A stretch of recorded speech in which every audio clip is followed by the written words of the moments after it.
I'm Alex Lee.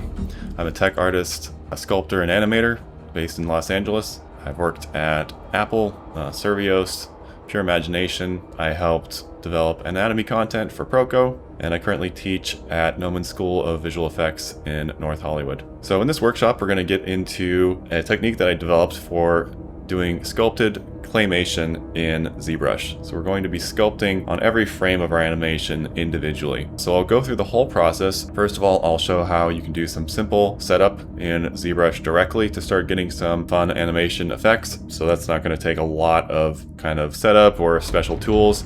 Then we will go into the full pipeline, which is taking a sculpted character from ZBrush. We'll go over that, my initial concept, and kind of how I find ideas for an animated shot. We'll then bring that to Maya. We'll set up a character rig, so I'll show some helpful auto rigging tools to speed that process up.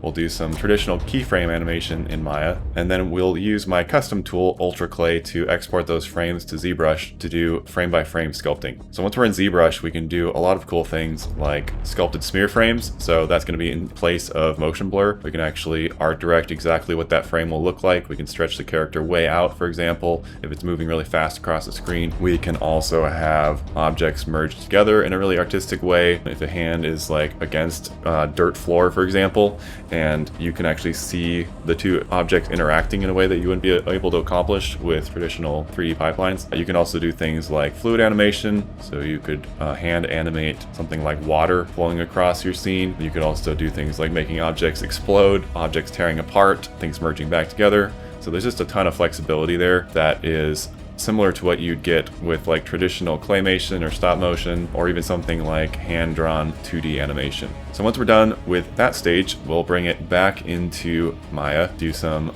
lighting and rendering, and then we'll do a little bit of compositing at the end in Blender to complete the shot. So I'm excited to get into this. I am really looking forward to seeing what you create with this process, and we'll go ahead and get started now.